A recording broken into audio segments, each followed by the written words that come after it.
What if I told you? The serpent wasn't the villain.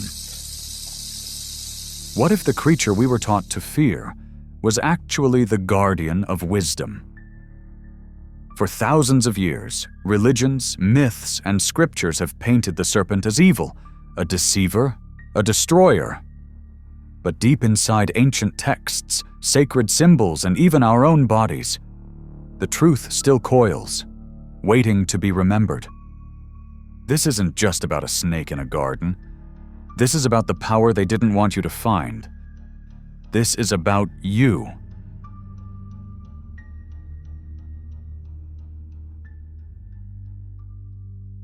Let's begin where most people first met the serpent, in the Bible.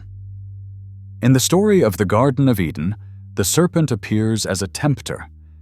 He tells Eve to eat the fruit from the tree of knowledge, the one thing God told her not to touch. She eats it. Then Adam eats it too. And just like that, everything changes. For this act, the serpent is cursed. He's blamed for humanity's fall from grace. But here's something we're not often asked. Was it really evil to offer knowledge? Or was that the moment humans began to awaken? The serpent didn't use violence. He asked a question. He pointed to awareness. He offered the truth, even if it was forbidden. Now shift to Hinduism. In ancient Indian texts, serpents are not evil. They're called Nagas, divine, powerful beings that live in water, under the earth, and in the spiritual realms. They're the protectors of treasures, temples, and deep secrets. They are feared and respected. And there's something else, Kundalini. In yogic teachings, Kundalini is a coiled serpent resting at the base of the spine. When awakened, it rises through energy centers, called chakras, bringing spiritual power and awareness. In ancient Egypt, the cobra was sacred. Pharaohs wore the uraeus, a stylized cobra, on their crowns. It represented protection, wisdom, and the power of divine sight. This wasn't just decoration, it was spiritual armor. Then there's Quetzalcoatl, the feathered serpent god of the Aztecs. He wasn't a demon, he was a creator, a bringer of language, learning, and civilization itself. So when you look across time and place, India, Egypt, Mesoamerica, you see the same thing. The serpent wasn't feared. The serpent was honored. It was a symbol of knowledge, power, and transformation.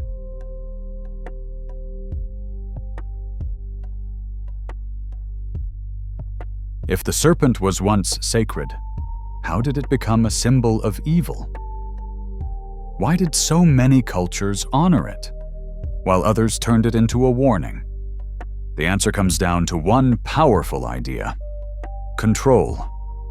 You see, the serpent was dangerous, not because it was violent, but because it offered people direct access to knowledge. The serpent didn't need temples. It didn't need priests. It didn't ask you to follow a ruler or obey a system. It whispered, "The truth is within you," and that is a threat to power. Let's go back to the Garden of Eden. The serpent tells Eve, "Eat this fruit, and your eyes will be opened. You will know good and evil." That wasn't a lie. It happened exactly as the serpent said. But instead of celebrating that awakening, the story calls it a sin. Why? Because in that moment, Eve and Adam became aware. They became capable of choice. They became human with free will, curiosity, and inner wisdom. Religious systems that depend on obedience can't allow that. They can't afford for people to think for themselves. So they made the serpent the enemy. Throughout history, people who worked with serpent energy, healers, mystics, midwives, yogis, were called heretics. In medieval Europe, women who practiced herbal medicine were often labeled as witches. In many cases, their teachings incorporated serpent symbols, including spirals, breathwork, and plant wisdom.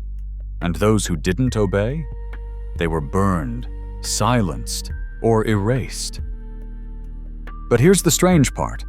The serpent never disappeared. It was just pushed underground. It hidden in secret societies, sacred art, forgotten scrolls, and symbols we still wear today without even knowing it. The serpent went from sacred to feared to forgotten, but not lost. And now, in our time, it's rising again.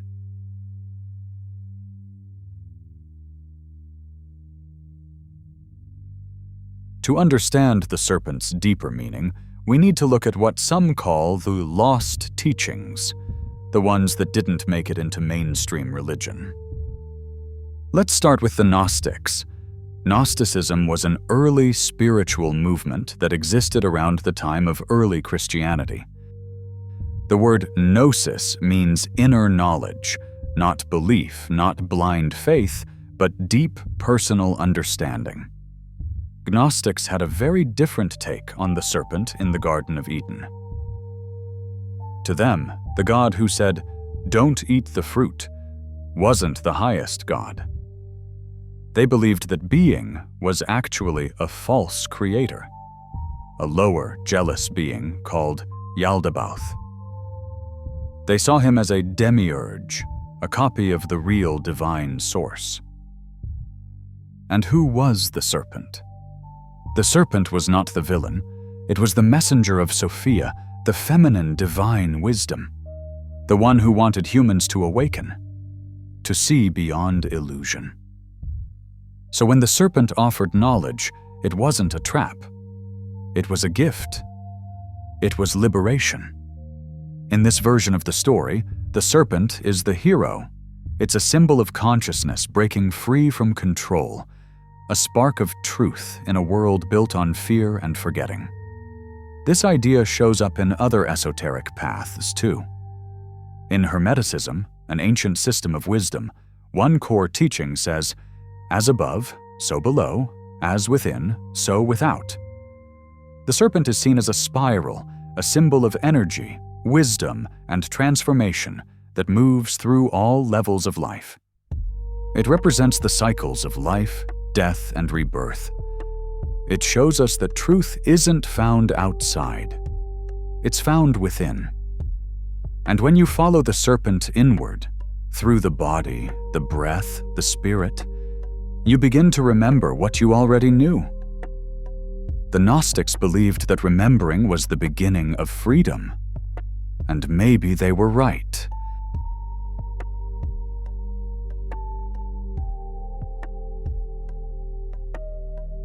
Let's shift from ancient texts to something much closer, your own body. In yogic tradition, there's a sacred energy called Kundalini. It's believed to rest at the base of your spine, and it's often described as a coiled serpent, sleeping and waiting.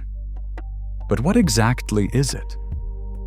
Kundalini is your inner power.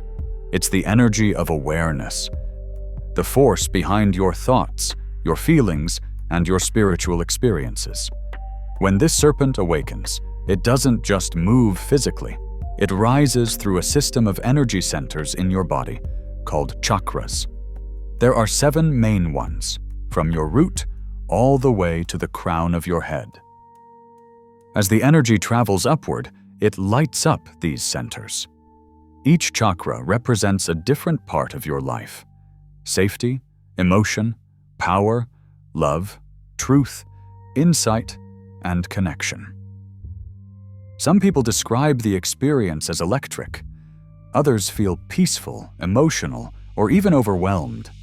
Some cry, some laugh. Some feel like their body disappears. It can happen slowly through meditation. It can come suddenly through breathwork, dance, nature, or trauma. This serpent is not evil. It's not dangerous if treated with respect. It's the life force that powers your soul. Every culture has words for it. The Chinese call it qi. The Japanese call it ki. Western science might call it bioelectricity or nervous system energy. But in India, they understood it as sacred, something spiritual and alive inside of us. Kundalini is a bridge. It connects body and mind, earth and spirit, you and the universe. The serpent isn't just in the stories. It's in your spine. It's in your breath. It's in you.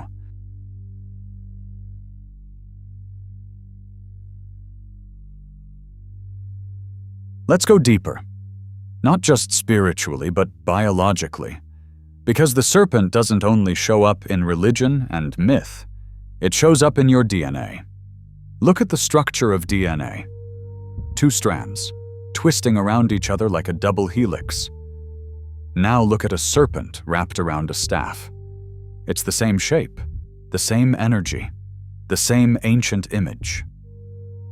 In fact, the ancient Greeks used this symbol, 2 snakes coiled around a rod, for healing and medicine. It's called the caduceus, and we still use it in hospitals and health logos today. But how did they know? Why did ancient people choose the image of snakes to represent healing? Some believe they were tapping into something deeper, the idea that the serpent represents transformation at the cellular level. Your DNA holds your past, your ancestry, your family line, your inherited traits. But now, modern science says something wild. Your DNA isn't fixed. It can shift based on environment, behavior, and even your thoughts and emotions. This is called epigenetics. It means the serpent inside you, your genetic code, can be activated. It can change. It can awaken. And here's where science meets spirit. In many spiritual paths, transformation starts with breath, intention, or vibration. And these practices, meditation, sound, mantra, are now being shown to affect the body down to the genetic level. So when ancient people saw the serpent as a symbol of healing, life, and power, they may have been describing DNA before science even had a name for it. The serpent in your body is real. It's your blueprint. It's your code. And when you learn to activate it, you don't just change how you feel, you change who you become.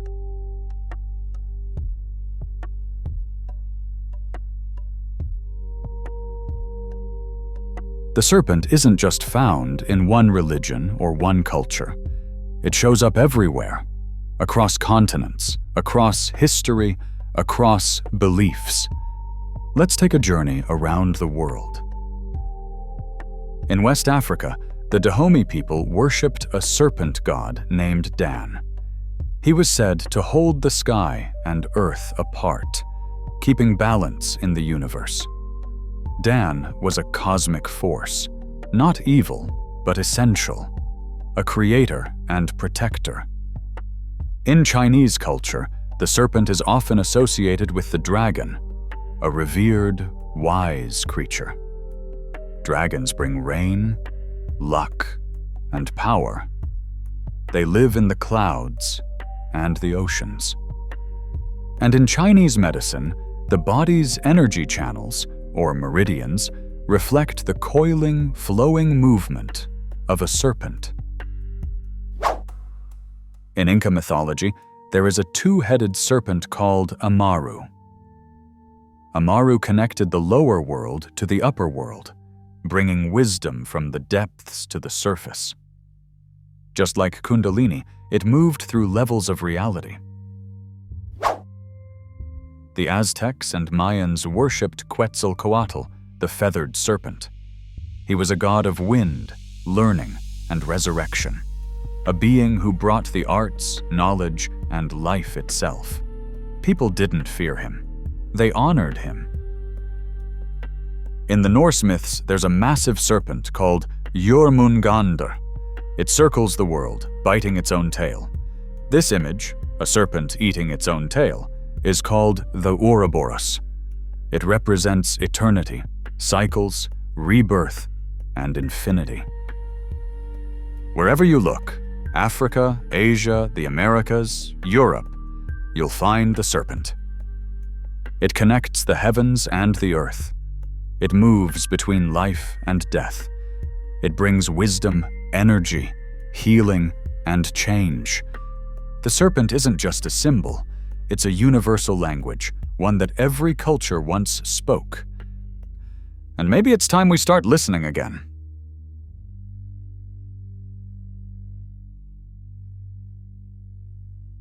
So, what does the serpent truly mean? Beyond religion, beyond myth, beyond culture, what is it trying to tell us? At its core, the serpent is a symbol of awakening. Why? Because the serpent is one of the only creatures that sheds its skin. When it outgrows the old, it peels it off and starts fresh. That's not just physical, it's symbolic. Shedding the skin is about letting go of the past, of pain, of false identity. Every time you wake up to a deeper truth about yourself, every time you stop believing a lie you were taught as a child, every time you heal a wound you thought would define you forever, you're shedding a layer. You're becoming something new. This is why the serpent shows up in spiritual systems across the world. It represents the journey from sleep to awareness, from darkness to light. In ancient Greece, philosophers used the serpent to symbolize inner knowledge. In India, the coiled Kundalini serpent represents spiritual potential. In South America, the serpent brings rebirth and cosmic wisdom. And in modern psychology, Carl Jung often referred to the serpent as a powerful archetype. He saw it as a sign of deep personal change, something that rises from the unconscious and forces us to grow. When you see the serpent now, in dreams, in symbols, in meditation, don't be afraid. Ask yourself, what part of me is ready to awaken? What skin am I being called to shed? Because the serpent is not your enemy, it is your teacher, your mirror, your guide through the unknown, and awakening is what it's always been about.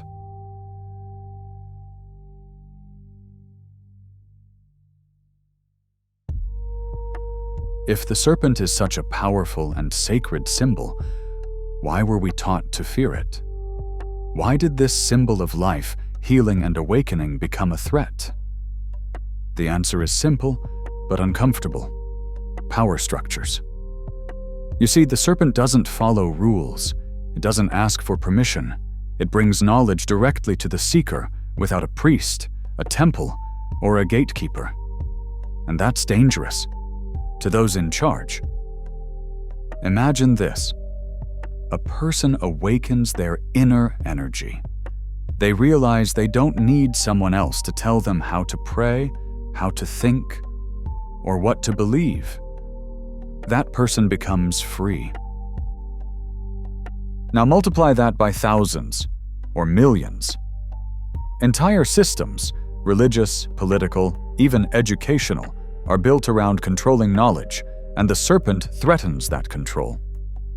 This is why, throughout history, people who worked with serpent energy were targeted. Healers, midwives, herbalists, yogis, people connected to the earth and the body, were labeled as dangerous. In medieval Europe, women who understood plants and energy were called witches. They weren't evil, they were just wise. And often, their practices included serpent-like symbols, spirals, snakes, breathwork, and chanting. They were hunted not because they were wrong, but because they were powerful. Even today, serpent imagery is misunderstood. Many people still see snakes as something to kill.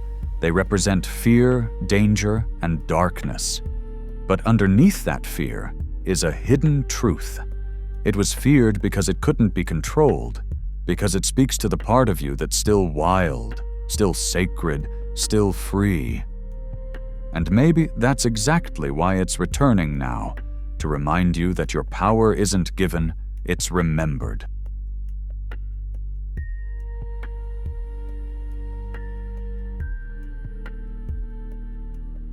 The serpent never really disappeared. It just went silent for a while, buried under fear, shame, and misunderstanding. But now, something is changing. The serpent is rising again, not in temples or myths this time, but in real people, in real lives, all around the world. You see it in the growing interest in Kundalini yoga, breathwork, and energy healing. You see it in modern science exploring epigenetics, neuroplasticity, and the power of conscious awareness. You see it in people who are waking up, not just spiritually, but emotionally and mentally. People are learning to sit still, to breathe deeply, to connect to their bodies, to listen to their dreams, their intuition, and their inner wisdom. We're remembering ancient practices that used to be dismissed. Meditation is now being studied by neurologists. Sound therapy is used in hospitals. Breathwork is helping people overcome trauma. Even symbols once feared, like the serpent, are being seen with new eyes. Spiritual teachers now speak of serpent energy as a living force within us. Not some fantasy, but a real experience that changes how we think, feel, and live. In art, in music, in movement, the spiral is returning. In nature, in rituals, in silence, the energy is stirring. This is not a coincidence. The world is in crisis, but it's also in transformation. Just like the serpent, we are being asked to shed old skin, old beliefs, old systems, old stories about who we are. The serpent is rising again because it's time to awaken, not in fear, but in freedom. It's time to move from survival to awareness, from control to connection, from forgetting to remembering. And maybe if you're watching this now, you're part of that awakening.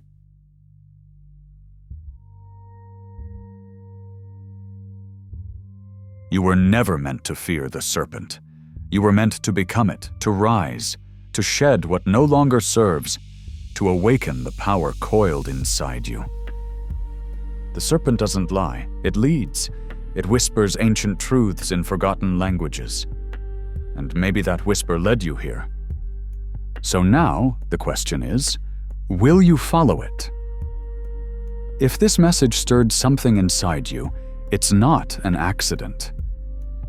Subscribe to this channel to remember what the world told you to forget. Hit the bell, because the next truth may change everything. The serpent has returned, and this time, you're listening.